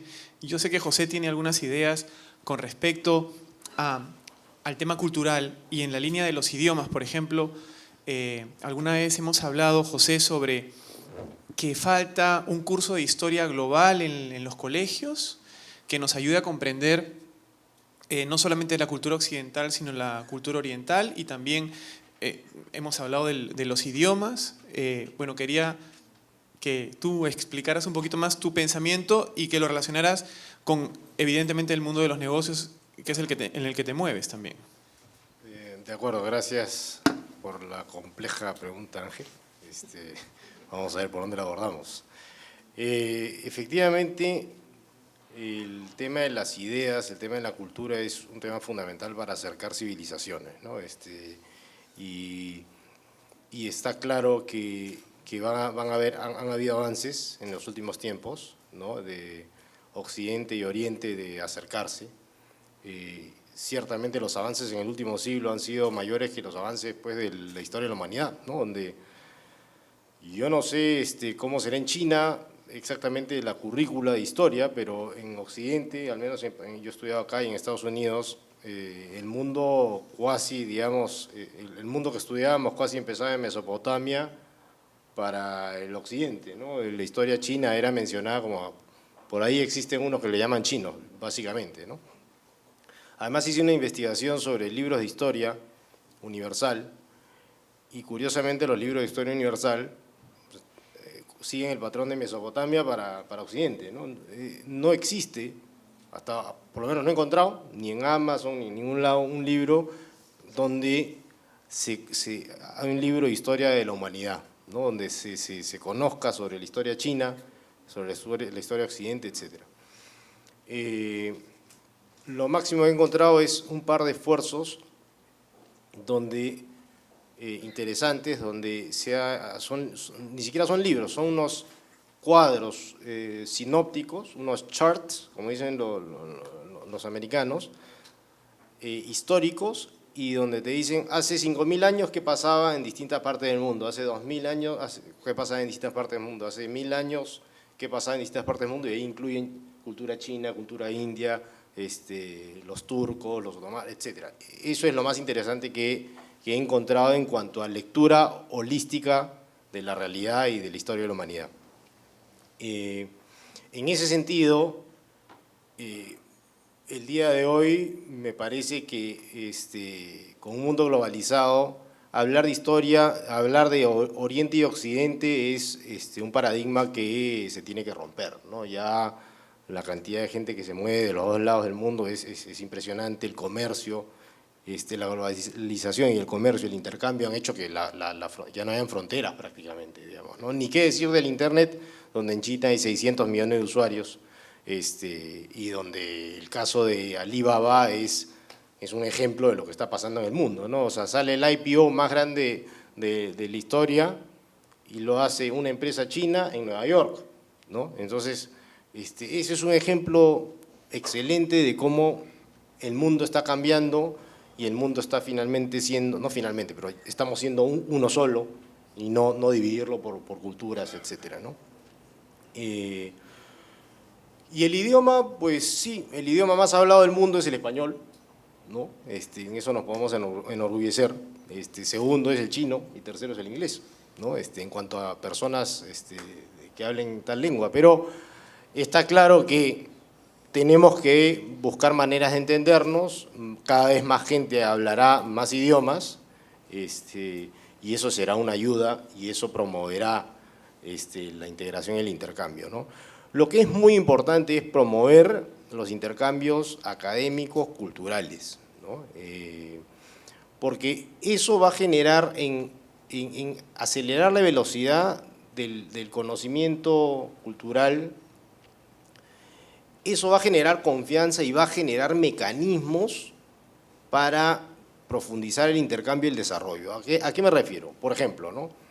Es curioso, pero cuando viene a invertir un extranjero occidental al Perú, ¿no? Usualmente dice, voy a escoger un socio local. O cuando nosotros vamos afuera, vamos a buscar un socio local, de tal manera que cuando haya un problema, ¿no? Sabemos con quién pelearnos, ¿no? Sabemos con quién discutir, ¿no?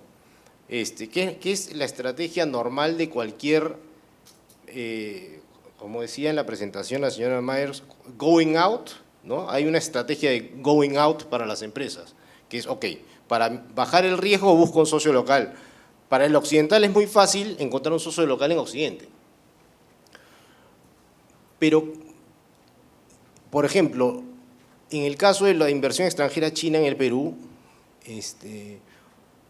no recuerdo caso emblemático donde una empresa china haya buscado un socio local para una parte minoritaria y de tal manera que tenga menos problemas y menos riesgos a la hora de implementar su inversión, ¿no? Al contrario, lo que he visto es que por falta de entendimiento, falta de idioma y falta de conocimiento cultural, se generan problemas de comunicación, no saben con quién tratar, no saben con qué autoridad tienen que lograr tales permisos, etcétera, etcétera, etcétera, ¿no? Y esas cosas yo creo que con un intercambio cultural se van a reducir, ¿no? Así como, por ejemplo, hay empresas peruanas, no muchas, pero deberían ir a China para convertirse en globales, ¿no? Las que ahora son multilatinas, que se quieren convertir en globales, yendo a China tienen que conocer lo que pasa y cuando conozcan y puedan confiar, van a buscar, ok, necesito un socio y entraré a China, ¿no? O sea, no aconsejaría a un Gloria, a un Alicorp, entrar solos a China porque van a perderlo todo, digamos, ¿no? Entonces, los temas culturales afectan mucho también en los negocios y me consta, digamos, ¿no? Muchas gracias, José. Y ahora sí, creo que Rosario tenía alguna idea más que comentarnos y si no la tienes, yo te puedo hacer una pregunta que puedes tomar o dejar, pero está en la línea precisamente de los nexos económicos que hay o que tú encuentras entre el Perú y la China, pero en donde están implicados otros también actores nacionales. Por ejemplo, en tus últimos trabajos, porque sé que has estado trabajando, por ejemplo, acerca de las empresas españolas en el Perú, o has tenido viajes a Australia últimamente, si digamos, encuentras que hay como enlaces entre esta relación bilateral con otras áreas por donde pasa el comercio regional, además de las que he mencionado, o que se han mencionado, ¿no? Digamos que quisiera poder dar un comentario a esa pregunta, más bien vinculando con algo que ha dicho el viceministro sobre el tema de la diversificación de los mercados y sobre el asunto de la escala. Porque yo creo que es importante abordar la relación bilateral Perú-China también en el contexto de la relación Perú-Cuenca del Pacífico o Perú-Asia-Pacífico, ¿no? Hay elementos, ahí sí, digamos, veo que hay elementos que hacen a una estrategia que podría ser común para, a diversos mercados para levantar, digamos, cuellos de botella. Y uno de esos es, obviamente, el tema de la escala, ¿no? Cómo, digamos, abordar competitivamente estos mercados al mismo tiempo con un nivel de oferta suficiente como el que podrían requerir, ¿no? Y yo creo que eso nos lleva también a una reflexión nueva sobre cuál puede ser el papel, un papel renovado de la integración regional latinoamericana. Si queremos realmente que, miremos la iniciativa más reciente, que es la Alianza del Pacífico, ¿no? Si queremos realmente que la Alianza del Pacífico se pueda convertir en una plataforma para una proyección más competitiva hacia los mercados del otro lado de la cuenca del Pacífico, tendríamos que tener alguna estrategia de integración productiva para la exportación hacia esos mercados. Y eso pasa de alguna manera también en lograr la posibilidad de mecanismos como la acumulación de origen, ¿no?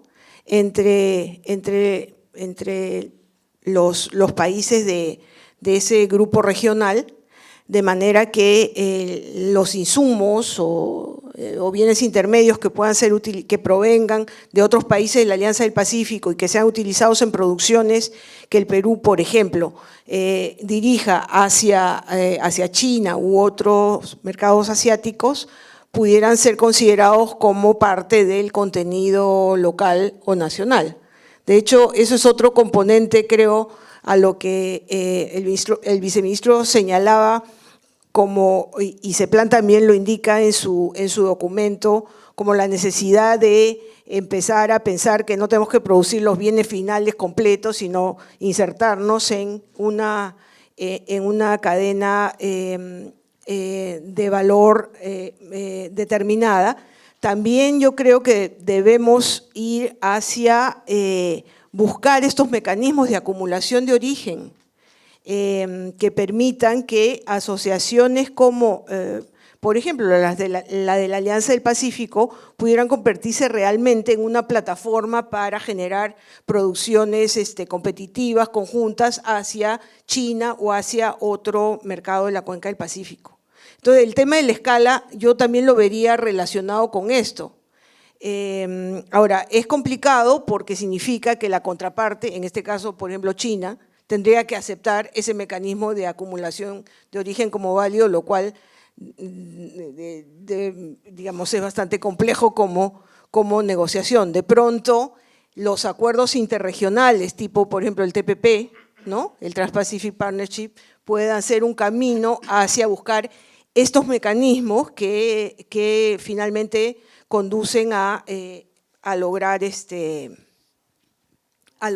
tipo de aperturas en el comercio internacional que en ese momento no son posibles, ¿no? Y otro punto que yo quisiera anotar también y que me parece que hace a distintos mercados a la vez y en particular a la vinculación de Perú con China y los otros mercados del Asia-Pacífico es el tema de la infraestructura y la logística para el comercio internacional, ¿no? O sea, podemos tener el acceso al mercado, podemos tener la competitividad, podemos querer insertarnos en las cadenas de valor que corresponda, pero podemos fallar en el tema de llegar competitivamente a esos mercados porque no tenemos la infraestructura, la logística que requiere el comercio internacional hacia ese otro lado de la Cuenca del Pacífico. Es todo un reto y también implica mecanismos de cooperación entre nosotros y y aprender también de experiencias. Yo he escuchado varias veces a CEPLAN hablar de cómo podemos aprovechar la experiencia de Singapur como un hub, ¿no?, portuario o de movimiento de carga del otro lado de la Cuenca del Pacífico, cómo podemos colaborar nosotros, ¿no? Todos tenemos la aspiración de ser el hub, pero a ver, ¿cómo podemos colaborar para lograr una mayor competitividad? Entonces, lo que yo veo es que hay elementos que son transversales a distintos mercados y que en verdad están levantan el tema de una relación birregional, ¿no? Al mismo tiempo que hay que construir la relación bilateral, hay que avanzar en mecanismos de cooperación intrarregionales y con la otra parte que nos permitan complementar nuestros esfuerzos y lo que se haga internamente, ¿no?, la agenda nacional o la agenda interna. Muchas gracias. Y ya para ir terminando, además, Charo me ha dejado servida la pregunta casi para el viceministro, que es algo que él mismo había comentado acerca de que el TLC no es la panacea y que hay que buscar otros mecanismos de intercambio. Y en la línea de lo que también de la reflexión de Charo, ¿cuáles son las iniciativas que desde el Ministerio de Comercio Exterior se han planteado para intentar afinar más, ¿no?, estas estrategias de intercambio? Y si hay alguna iniciativa que esté vinculada a relaciones bilaterales, pero de alcance regional, ¿no?, como también Rosario decía. Bien, gracias. Bueno, en realidad creo que no utilicé la palabra de que el TLC no es la panacea. El TLC los TLCs en general son un instrumento para que sean aprovechados y utilizados en la vasta extensión de lo que contienen, ¿no? Desde el Ministerio de Comercio Exterior y Turismo, por supuesto que hemos desarrollado una agenda de negociaciones bastante agresiva. la cual no ha terminado, que todavía incorpora en su desarrollo una serie de mercados adicionales dentro de esta lógica de diversificación de los destinos de nuestras exportaciones y de la posibilidad de captación de inversiones. Con relación a China en particular, el Tratado de Libre Comercio sí nos ha brindado los elementos suficientes para poder desarrollar con una amplitud el comercio de bienes, servicios y las inversiones. La principal traba que estamos teniendo en estos momentos es una traba sanitaria, fitosanitaria, sobre la cual las autoridades respectivas están trabajando para poder superarlas. Un poco lo que compartía con Rosario hace un rato, podemos tener el mejor puerto del mundo, armar ya toda la logística, tenemos el Tratado de Libre Comercio que nos reduce el arancel, pero si las autoridades sanitarias no han trabajado en que se levante el protocolo sanitario, en la puerta del horno se te quemó el pan. Entonces, esta es, digamos, el siguiente paso lógico que tenemos que dar es acelerar toda esa negociación de protocolos sanitarios, de análisis de riesgo sanitario y fitosanitario que nos permita culminar la vasta gama de posibilidades de aprovechamiento del comercio de bienes. Por el lado de las inversiones, pues bueno, hemos venido recibiendo un importante flujo de inversión china. Creo que el reto está, por supuesto, en también dar nosotros el salto, como decía José, y dar la posibilidad a las empresas peruanas de la tranquilidad y la seguridad con información, con asociación con chinos, de dar el salto y llegar. Ahora ahí tenemos el grupo Intercorp, que está ahí por el lado financiero, pero podemos ir ampliando las posibilidades para poder abastecer desde China a toda la región. Entonces, hay toda una serie de posibilidades. Por el lado de las negociaciones intrarregionales, tengo que decir con sinceridad que China no está participando de las negociaciones fuera de la región asiática. China tiene en estos momentos como iniciativa ancla dentro de su relacionamiento geoestratégico a nivel mundial la negociación del RCEP, del Regional Comprehensive Economic Partnership. Es una iniciativa que tiene junto con los 10 países del sudeste asiático, del ASEAN, más los 6 principales socios de la ASEAN en la región, Asia-Oceanía, que son India, Corea del Sur, Japón, China, por supuesto, Australia y Nueva Zelanda. Esta es la iniciativa regional más relevante en la que está participando China en estos momentos. Y busca que construir sobre la base de los acuerdos bilaterales que ya tienen cada uno de estos 6 países con los países de la ASEAN. ¿Qué es lo que quiere el Perú y qué ha logrado el año pasado? El año pasado hemos logrado ya ser miembro observador de la ASEAN, es decir, el Perú ya es un observador de la ASEAN. Hemos tenido septiembre último, una reunión de los ministros de la Alianza del Pacífico y los ministros de ASEAN en Nueva York con ocasión de las reuniones de las Naciones Unidas para empezar a evaluar la posibilidad de un relacionamiento ASEAN-Alianza del Pacífico. Pero nuevamente ahí no está China. Entonces, nuestra posibilidad de hacer acumulación de origen regional con China se ve limitada por esta reducida participación de China de los mecanismos de negociación regionales en los que participa el Perú. Tú mencionaste el TPP, es el Acuerdo de Asociación Transpacífico, en el que estamos participando 12 economías miembros de APEC, tampoco está China. Está por el lado asiático, están Singapur, está Japón, está Malasia, Vietnam, Brunei Darussalam, está Australia y Nueva Zelanda por el lado de Oceanía, por el lado de América están Canadá, México, Estados Unidos, Perú y Chile, 12 economías miembros de APEC y no está China aún.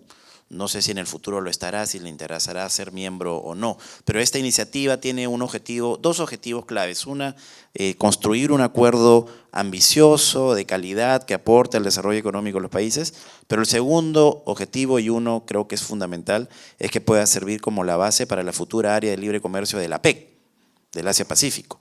Es decir, estaría abierto a la participación de las otras economías miembros de APEC, incluida China, para que puedan en un futuro participar. Y ahí sí podríamos tomar ventaja de este tema de la acumulación del origen para poder ampliar la escala de producción. En la Alianza del Pacífico nosotros hemos estado discutiendo la posibilidad de hacer estos encadenamientos productivos. Tengo que decir con bastante sinceridad que los ejercicios iniciales no nos han dado no nos ha dado un abanico muy amplio de posibilidades, porque en la mayoría de los sectores competimos con relación a lo que exportamos al Asia.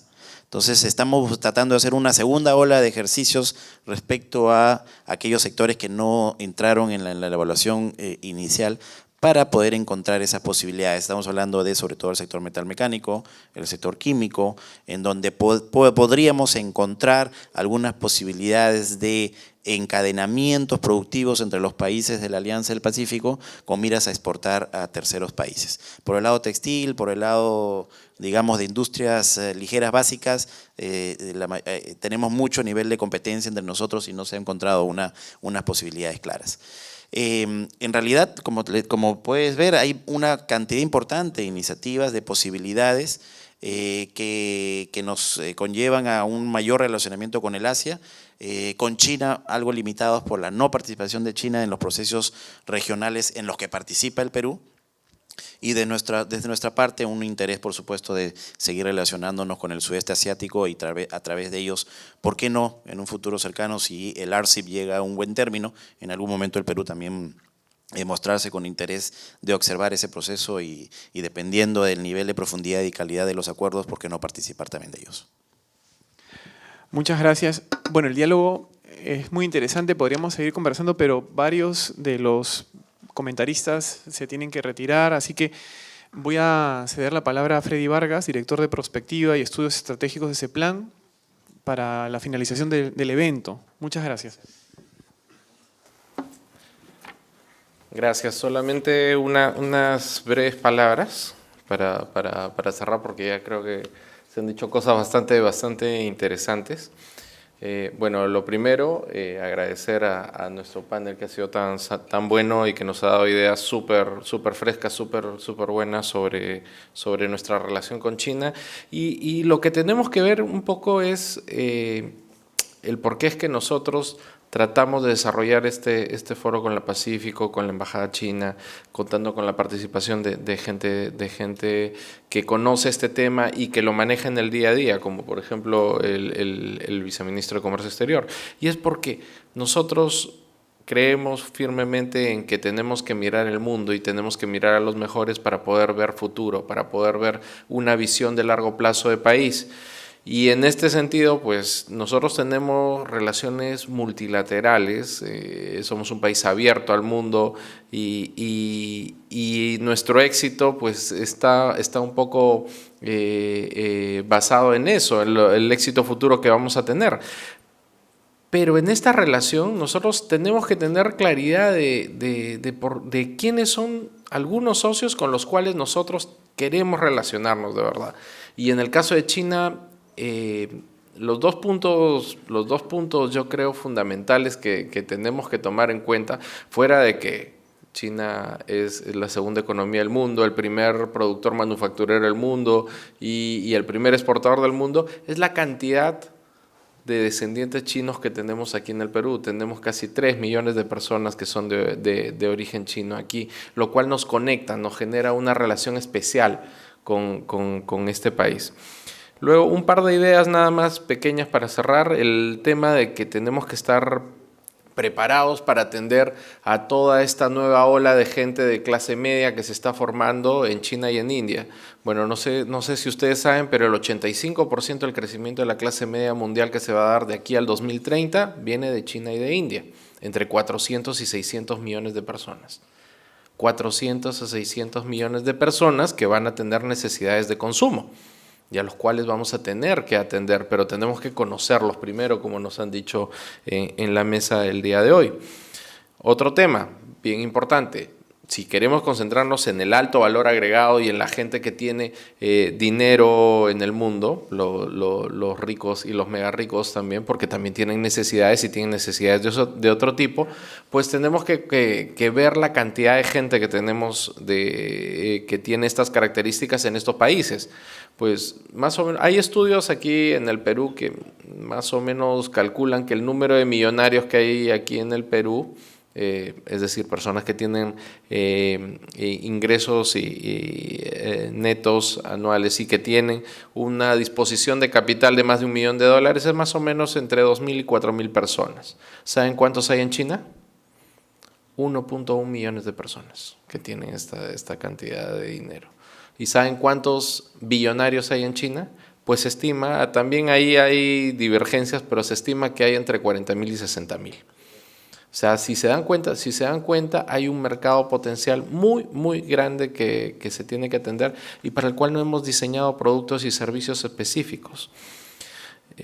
Otro punto respecto al tema que ya han mencionado también sobre el tema de manufactura avanzada y el cambio que está teniendo China últimamente, es que como saben ustedes, China está cambiando un poco su perspectiva de desarrollo de su manufactura, ya no basándola en costos bajos de producción ni tampoco en cantidades masivas de mano de obra, sino están en un proceso de sofisticación de mercado interno. ¿Por qué? Porque también han tenido un tema de aumento de costos de factores, ¿no? Se está aumentando el costo del capital, el costo de la mano de obra y demás, y también hay un tema de la sofisticación de las cadenas de valor globales en las que quieren participar. Y en este sentido, también esto da ciertas oportunidades, porque el aumento de costos de factores en muchos casos pues ha llevado a que China saque su producción a otros países cercanos, Vietnam, Myanmar y demás, y también están requiriendo que participen otros países en estos productos intermedios, en la generación de productos intermedios, lo cual puede ser pues una oportunidad para nosotros para que participemos en esto. Ahora, con estos tres problemas que tiene China, aumento de costos, aumento de complejidad y aumento de presión competitiva que tienen alrededor, pues lo único que les queda ahora es un desarrollo basado en innovación. Estas ideas están desarrolladas en el documento que les hemos entregado, el documento que estamos publicando, que estamos sacando en estas semanas a conocimiento público, como un primer aporte muy pequeño que queremos dar para comenzar la discusión, como decía Edgar, como decía Ángel previamente. Ahora, últimos 2 puntos, el tema de infraestructura. Bueno, otra vez, ya lo mencionó Carlos Anderson previamente, pero lo recalcamos, es necesario tener un plan nacional de infraestructura. Si no hacemos un plan nacional de infraestructura, como lo están haciendo todos los países que están desarrollándose en una forma importante, pues no vamos a hacer nada, porque este plan de infraestructura, que tiene que tener 2 componentes, un componente de demanda y un componente de futuro de largo plazo, pues no vamos a poder responder a las necesidades de nuestros mercados. Y por último, muchas gracias por su presencia, agradecer a la Universidad del Pacífico, de la cual también soy egresado, a Sinolatam por su apoyo y a la presencia de nuestros panelistas que nos han ayudado hoy mucho a tener otra idea respecto a cómo es que tenemos que desarrollar esta relación de Perú y China. Muchísimas gracias.